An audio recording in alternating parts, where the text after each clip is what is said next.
भारत की प्राचीन भूमि में जहां सूर्य की किरणों से नहाती हुई गंगा बहती थी और घने जंगल वीरता की कहानियां सुनाते थे। वीरता, त्रासदी और भाग्य से भरा एक युग था। महान महाभारत का समय। पात्रों की भीड़ के बीच दो दुर्जय योद्धा उभर कर सामने आए। कुरु वंश के पूज्य पितामह भीष्म पितामह और अंगराज कर्ण, गुमनाम नायक, जिनके तीरंदाजी और युद्ध कौशल बेजोड़ थे। जैसा कि किस्मत में लिखा था, कुरुक्षेत्र का युद्ध क्षेत्र दुनिया के अब तक के सबसे बड़े टकराव के लिए तैयार था।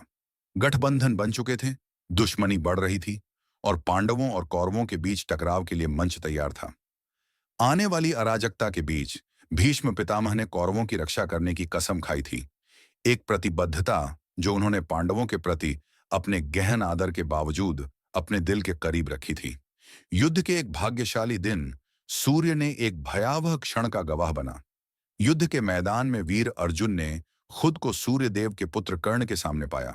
धनुषों की पकड़ के तनाव के कारण तीरों की ध्वनियाएं चरमरा रही थीं, बाण हवा में गूंज रहे थे और उनके नीचे की जमीन ऊर्जा और प्रत्याशा से कांप रही थी।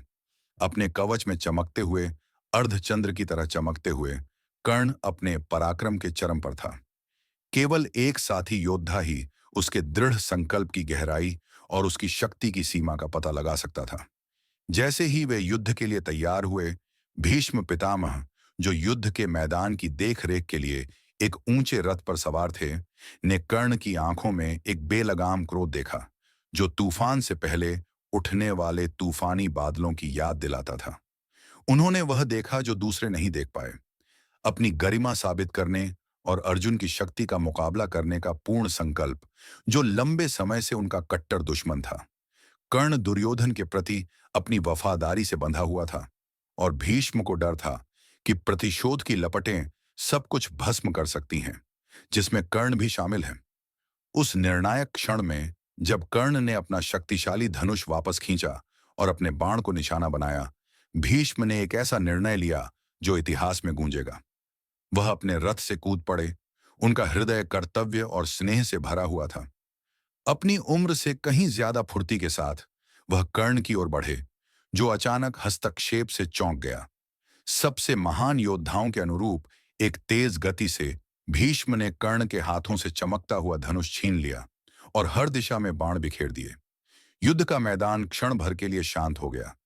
योद्धा घबराहट में पीछे हट गए। अर्जुन ने अपना धनुष नीचे कर दिया। उनकी आंखें आश्चर्य से सिकुड़ गईं। उस क्षण की गंभीरता को समझते हुए भीष्म ने कर्ण का सामना एक ऐसे भाव से किया जिसमें दुख और सम्मान का संतुलन था।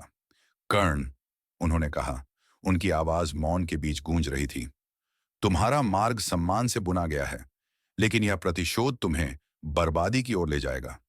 तुम एक महान वंश से हो और आज तुम जो युद्ध चाहते हो वह एक महान आत्मा की अव्यक्त क्षमता को ही ग्रहण करेगा।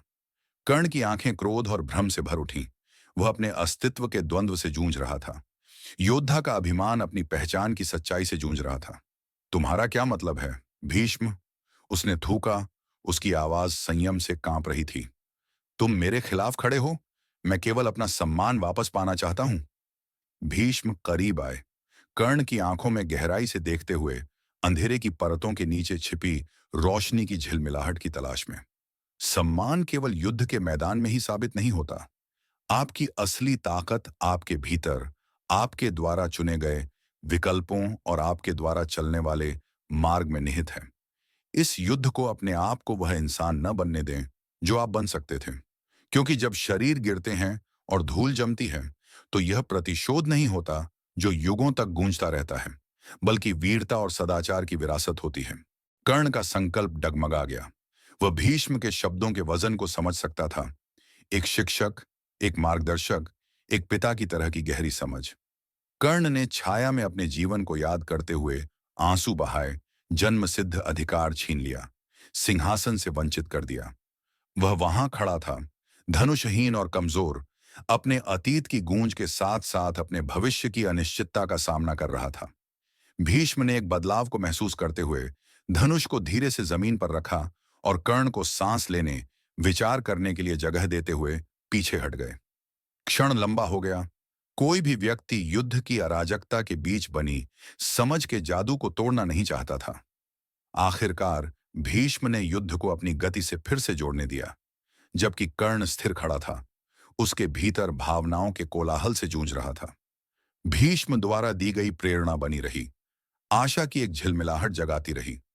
शायद युद्ध के दिल में सच्चा सम्मान उन रास्तों में निहित है जो कोई जीत का दावा करता है, न कि कोई रास्ता चुनता है। उस दिन के बाद से कर्ण ने एक नए उद्देश्य के साथ युद्ध किया, केवल प्रतिशोध लेने के लिए नहीं, बल्कि एक ऐसी नियति गढ़ने के लिए जो न केवल क्रोध बल्कि सम्मान को भी दर्शाती हो, और तूफान के बीच अपने विश्वासों को बनाए रखने के लिए। यह एक ऐसा विकल्प था जिसने कई लोगों के भाग्य को आकार दिया, इतिहास के प्रक्षेप वक्र को उन तरीकों से बदल दिया जिन्हें वे अभी तक समझ नहीं पाए थे। समय के इतिहास में भीष्म द्वारा कर्ण का धनुष छीनने की कहानी ज्ञान के गहन प्रभाव, सम्मान की जटिलताओं और अप्रत्याशित तरीकों का एक प्रमाण बनी हुई है, जिसमें भाग्य से बंधे योद्धा एक दूसरे को ताकत का असली सार सिखा सकते हैं।